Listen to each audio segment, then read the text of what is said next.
Joining us on the podcast once again today is a returning champion to this show. Of course, you all know him best as the head coach of the NC State men's tennis team, a team, of course, that advanced to the round of 16 following their 4-1 victory over Georgia. Welcome back onto the show, head coach Kyle Spencer. Coach, it is always good to see you. Welcome back to the program. How are you and the team feeling getting ready for the Sweet 16? Thanks, Alex. Yeah, we're doing great. We're up here in New York. Got our first practice in. Weather's good, so excited for this time of year.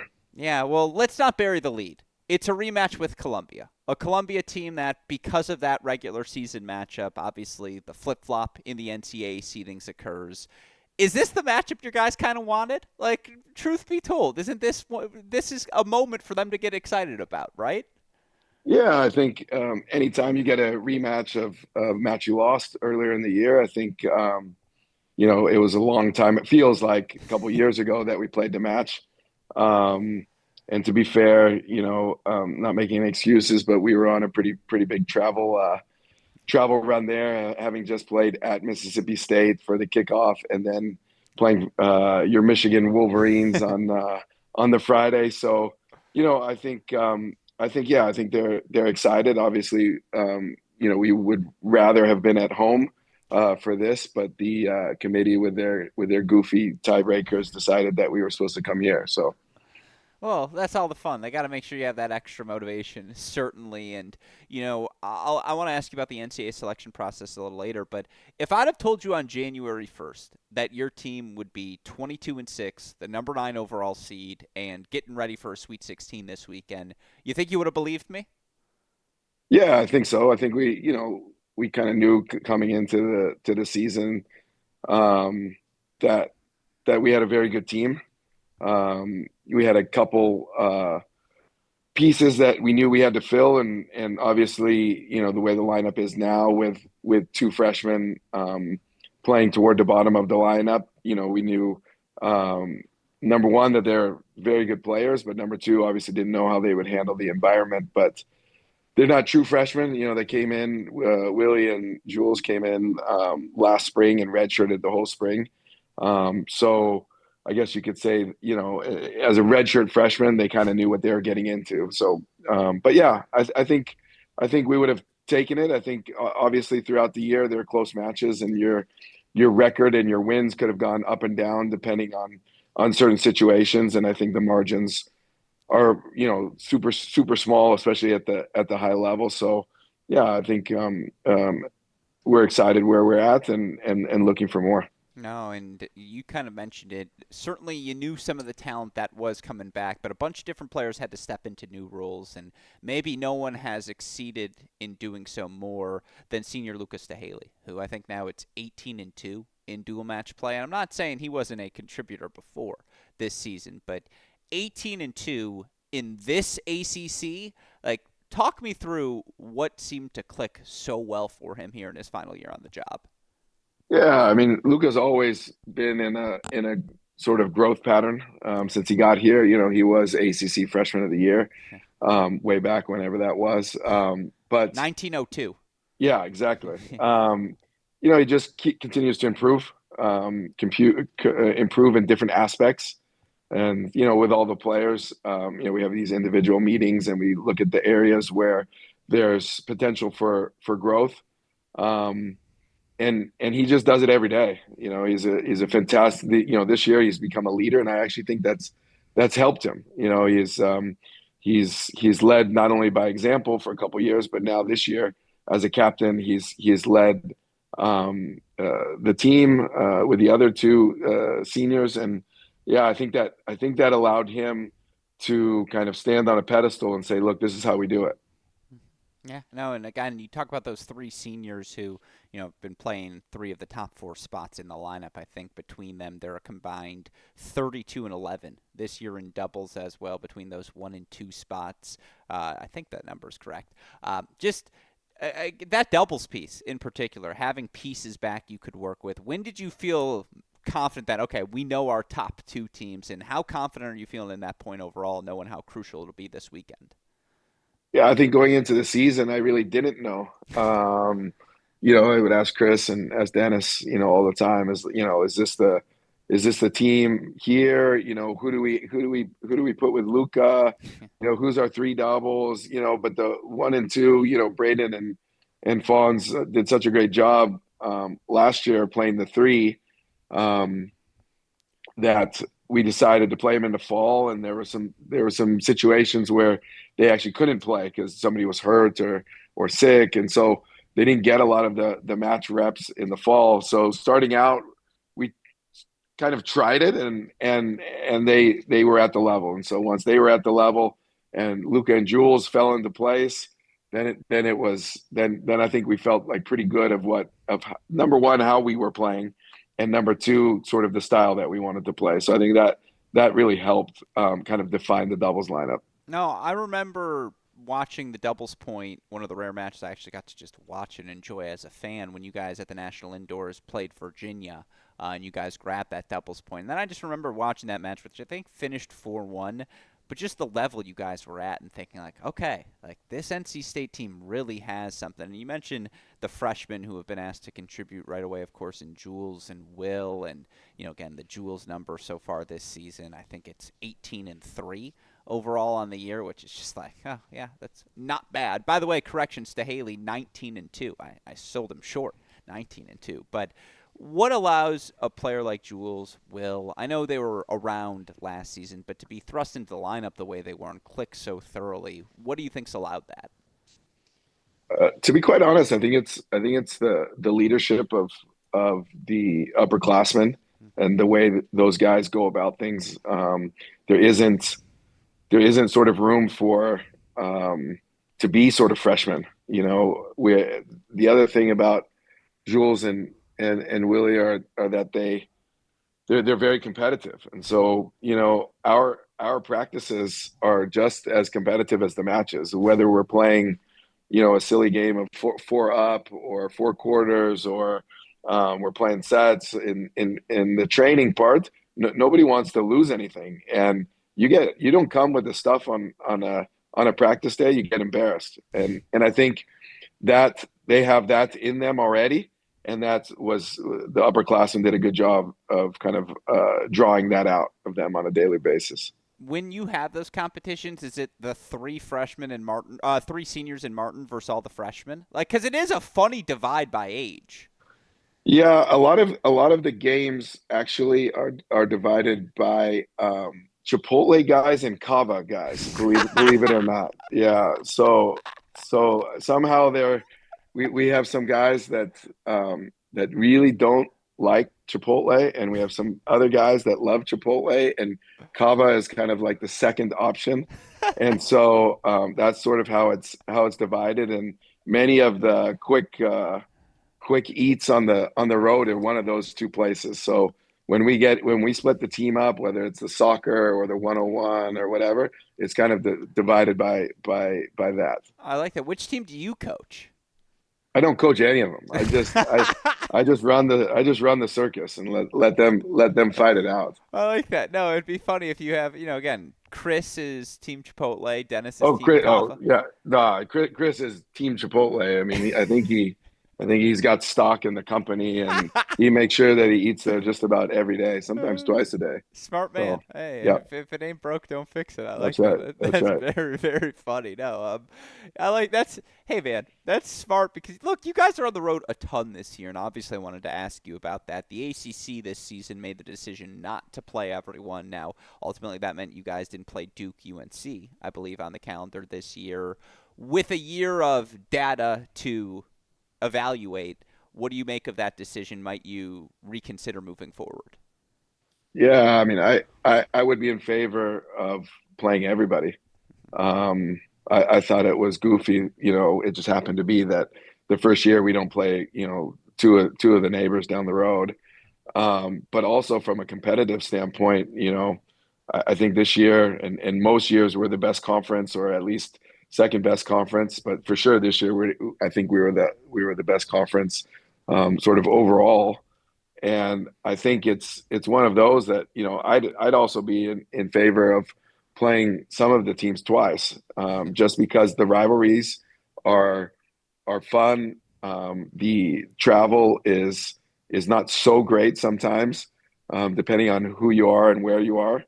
And the reality is that other conferences, especially the super conferences, don't have a lot of non-conference availability. And so when you're the best or second best conference in the country, I think playing everybody and continuing to bolster the league, I think, is important. Yeah, I think that's a very fair point. I will say, if listeners want to hear the other point, the other side, Coach Calbus made the argument for not playing everyone in a way that I had not heard it given so well. And the idea of just you talk about scheduling twice, like why not just schedule whomever you're missing in January, whatever it may be. And to your point, like even exploring scheduling someone twice, that is still something you have available to you. Yeah, I think that's a mutual admiration society situation. Right? You got to be able to, the other coach needs to want to do that.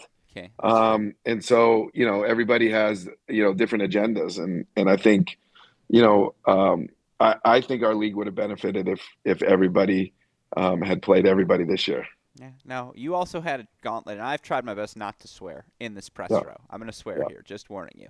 yeah, Cal, Stanford, Virginia. yeah, When you saw that on the schedule in January, you just like fuck, like oh my yeah. goodness, and to go 3-0 during that stretch, what'd you learn about your team there? Yeah, I think I mean it's weird how the season, and I wouldn't say kudos to me, maybe shame on me for putting the schedule that I put out, and I thought we'd have five seniors, and we playing the away matches, everybody knows what that's about, and but yeah, I mean that was interesting. I mean you easily could go 0-3, could go 3-0, could go 1-2, 2-1. It was interesting that the way we went about it was that every one of these matches was an event, and that's how we talked to the team about it. It's like, look, this is not a college tennis match. This is an event, and whether we are at home with our great crowd, or we are away with, um, in this case, Virginia's great crowd. We're going to be in an environment that produces great tennis, and it's going to be fun, and it's going to be electric, and it's going to be exciting, and so you need to be able to prepare for that. And I thought the non-conference schedule helped us with that as well. But yeah, it was daunting, and they gave it to us all in the beginning, right in the beginning. But and also interesting enough, not having played Cal and Stanford on a regular. We actually played Cal at the kickoff last year, but um, so you didn't really know those teams. A lot of the other ACC teams that you play every year, you kind of know the teams. You have data on them, you have video on them, and you can prepare. That was challenging just because you didn't have that. No, and I love how you frame it as it's an event. And certainly anyone who went to the match, talk about an event. Yourselves versus Wake, both undefeated in ACC regular season play. How good was that crowd? And just again, to have a match like that, obviously the match against Duke at the ACC tournament, how did that allow you guys to reset heading into the postseason? Yeah, it was a fantastic crowd. I mean, it was the biggest crowd for sure in program history. I come from, when I played at USC, I came from, we would play Stanford, UCLA, there'd be, 700, 800 people there on the regular. But it's been a while. It's been a while to be in that sort of environment, even in the big NCAA matches and things like that. You're not getting something like that. And yeah, I was really kind of proud of our fans that they would come out and continue to show the support and that kind of number. Um, and I was excited that it was for the regular season, ACC championship, and wouldn't have that been a kind of a buzzkill if there was another undefeated team that either Wake or us hadn't gotten a chance to play during the year, going Mm-hmm. back to the full schedule. So, but it was awesome. It was a great environment. Um, I don't think either team played phenomenal in the match, but credit to Wake for getting it. And then yeah, the ACC Duke. I mean, there was 600 people there for that match, and that was a fantastic match. And so yeah, two really high sort of caliber quality environments to have a big celebration. And unfortunately, we went 0-2 in both of them, but obviously I think we learned a lot, and we were excited to be there. Yeah, no, I mean, again, it's a heck of a schedule you put together this season, and you mentioned it, the match against Columbia, Michigan, kickoff weekend, national indoors, heck, the Princeton match. Like, to go Columbia, Princeton within the span of the same week, did you guys go home in between those, or did you guys just stay in New York? No, we went home. It's only a hour and a half flight. Oh, okay, not bad. Yeah, and originally we tried to play them on the same weekend. It didn't work out, and I didn't want to lose the match. So, but it was what we wanted. We wanted to sort of be tested. We didn't know how long the ACC schedule would be, and all of those. They actually took out a weekend, so we played an extra weekend in the ACC compared to what we normally play. But it was really great. It was really great seeing programs in our league getting better and pushing the rest of the country. I thought that was overall our league was fantastic this year. Yeah. By the way, I should have mentioned the pre-kickoff weekend match against Harvard as well. Like, Do we both have that to? got you We guys don't. We got don't have to. yeah, you We, guys we don't have got to mention that one, do we? Yeah. Really, I didn't. I could mention Campbell and NC Central as well. Like, let's be Yeah. clear, there are plenty of matches on the schedule. Will that, knowing now what you know about the ACC grind and the trajectories, all these programs, I don't think they're going anywhere. Are you going to adjust accordingly, or I mean, again, you kind of like, all right, to be the best, you got to beat the best. Let's do it. Yeah. I mean, players want to play. Yeah. And I think when we lost the Harvard match, I think that was a wake up call. It was like, who do you guys want to be? Hmm. You guys want to play for it all the time, or do you want to sit and wait around until there's a big match, or you just want to play big matches all the time? And I think when you have big matches on the schedule, it enhances the training. Guys are switched on all the time, and I think you get the challenges that you want. And there are teams in our league that didn't make the NCAA tournament that are very very good teams that you had to be ready for, and we knew that. And one of our big phrases of the year was like, you can't have a full belly, you got to be hungry, and I think that taught a lot of good lessons for us during the season. Yeah, no, it's again the record speaks for itself, and again we've alluded to a bunch of different matches. Is there one that jumps to mind to you when I ask you what match did you learn the most about your team from this season? If there was one you could think to specifically. Yeah, I think the Wake match indoors, national team indoors. Um, I think that was a wake up a little bit for the guys to know, hey, we're going to be competing for some big things this year. We're going to be competing for ACC championship. We're going to be competing possibly for a national championship. And so the mindset shift, because we went into that match and we played it and felt like you could make an argument that we let that one slip. We have, if you go through the matches, even, we didn't play a great doubles point at 2 and 3. So we're down 1-0, and we've got 4 matches out there. We have Nikki's 2-0, returning Love 40 to go double break against Tachi. Um, you know, I, there's a lot of ways that we get to 4 in that match. Braden loses 2 busters to Dostanic. Fawns, when it stops, is serving 5-2 in the third against Elos. I mean, you go all the way around the thing. Jules is up a set on Pau. So I think that match did a lot for us, and just in the sense of, hey guys, um, this is a different team. This is a new year. We're gonna be playing for something this year, Yeah. and so get switched on if you're not already. Yeah, no, and again, continuing to find success that has. By the way, just a random quick tangent. I look at the field. I felt this way at the indoors, and perhaps Wake Forest winning 4-3 matches, semifinals and finals, playing you guys tightly. All the matches were tightly contested. I continue to think we are seeing parity in a way we never have before, and it's not parity as in the top of the field has fallen to the rest of the pack. It's just there are 25, 30 teams that on the right day, they're going to beat anyone. Like even in Miami, if their top three play well, they're up 3-0. It just feels like anywhere you can find those teams across conferences, across the country. Did it feel that way in the ACC this year? Yeah, we always talk about on the day level. Yeah. So it just doesn't. It's hard to go through and not look at a college tennis weekend and either see the quote upset Yeah. or see where these things turn, and it's a point or two either way. And once you watch a whole match and you go, wow, someone's going to look and say that was a 4-0 match, and it wasn't. It was like it just finished 4-0 because those matches finished first. Yeah. You can just look back, just even last weekend. I mean, Wake was pushed.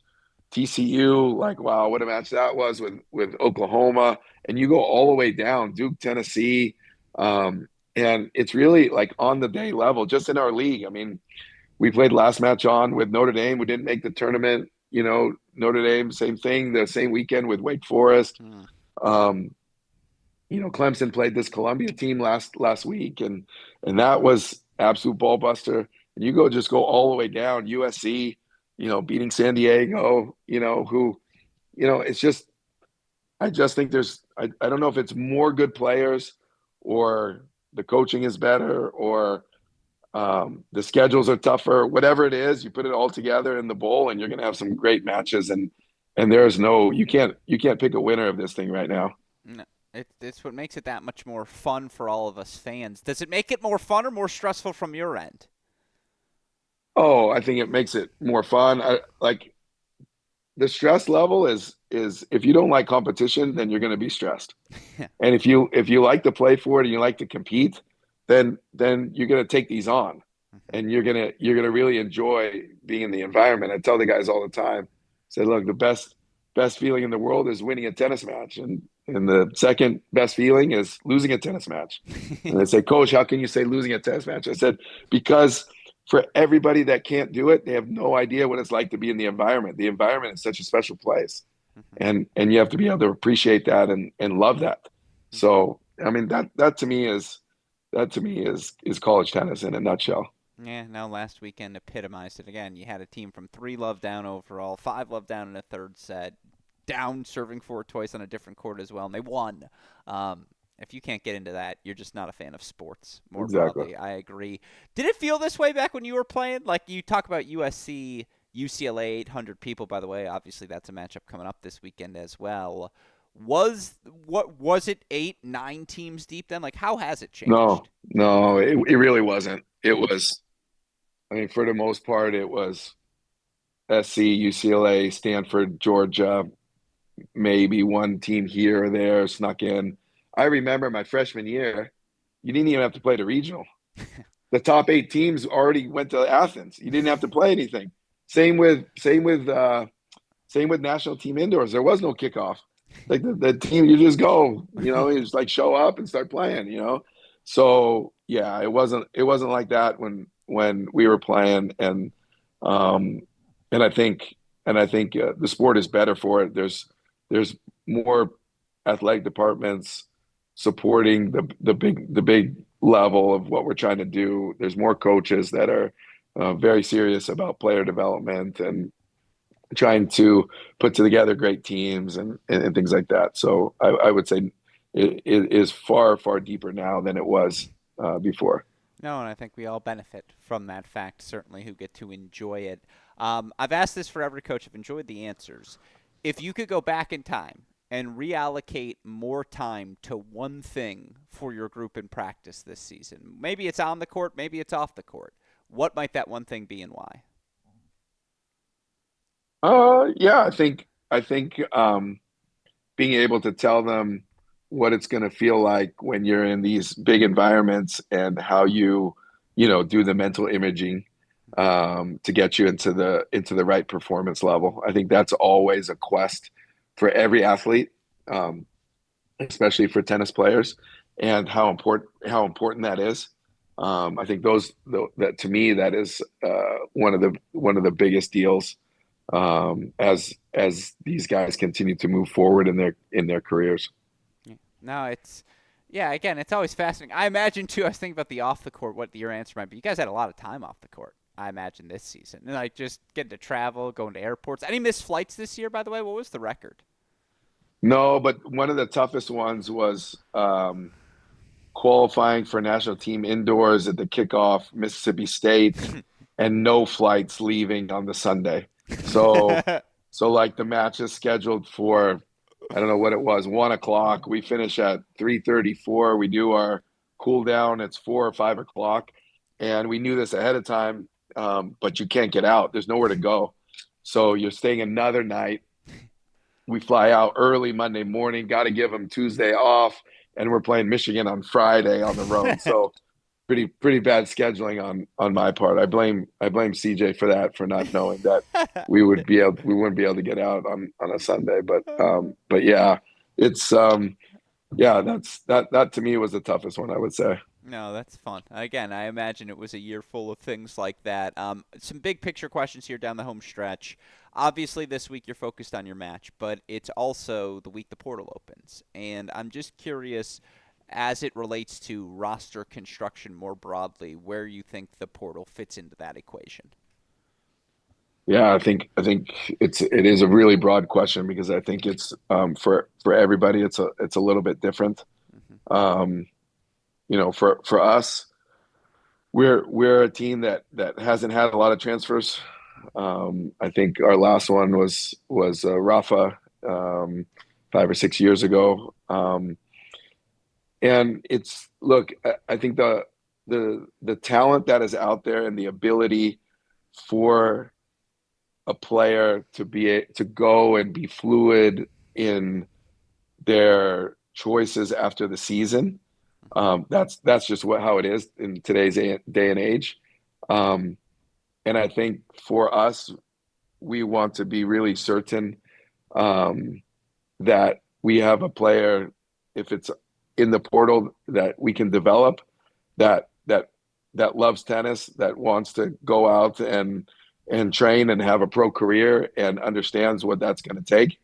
Um, I don't know that every coach shares in that philosophy. I think there's a few different ways to go about it, and none of them are wrong in my opinion. It's just whatever fits the way that you want to do it. I would say, the idea that somebody is going for financial reasons, you can never say you shouldn't do that for that because you're not in their space.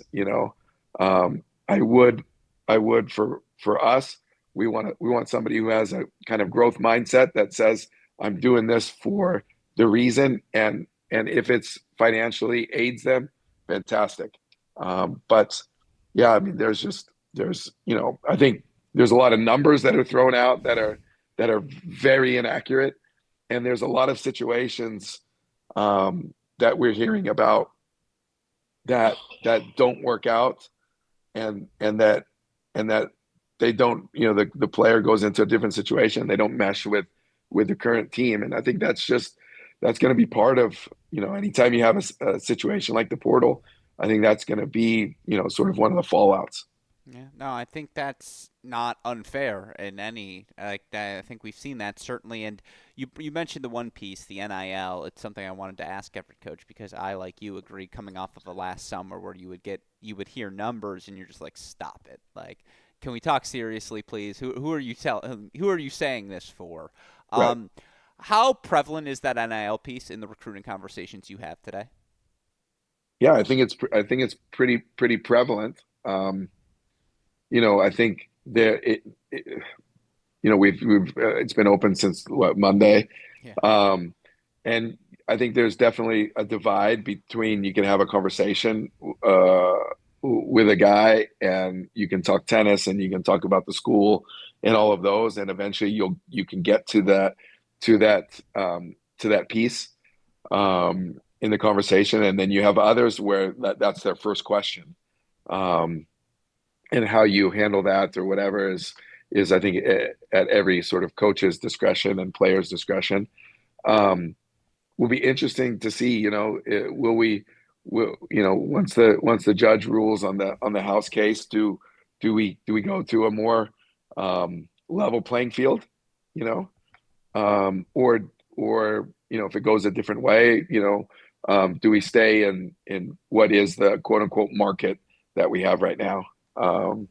I think, you know, to me, um, those are two very different situations for sure. The rev share piece is something that is guaranteed, and it comes through the university, and the NIL piece is fraught with all sorts of other challenges. So we'll see, I guess. No, it's so fascinating because, of course, we're going to get new regulations whenever that settlement is finalized, and it'll still take 10 years for the courts to litigate those regulations. And so, certainly, again, it's a fascinating time, and I appreciate you offering some insight on that. My last two questions for you, I'm going to ask you to put on the pundit hat here. A lot of good matchups this weekend across the board. It's going to be a very fun Sweet 16. I can list the other matchups for you if you'd like. Wake Forest A&M, Tennessee, Texas, UCLA, USC, Ohio State, Mississippi State, Virginia, Arizona, Stanford, South Carolina, and UCF, TCU. Which appeals to you most and why? I think on the everyone knows about list would be the Virginia Arizona match because of the high level talent at the one spot, but also to very, I would say, contrasting teams, um, and it being at Virginia, compared to being in Tucson. One close to me, obviously, SC UCLA. Having to go to Westwood would be, that's just it's a natural rivalry, even though both teams are ranked a little bit lower this year.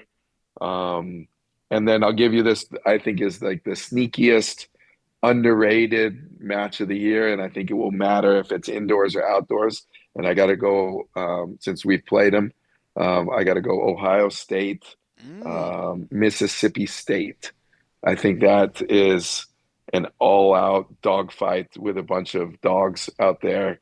Um, will be really, really interesting. I don't know the weather report. Maybe you know it, for Columbus, but that will be a really cool match.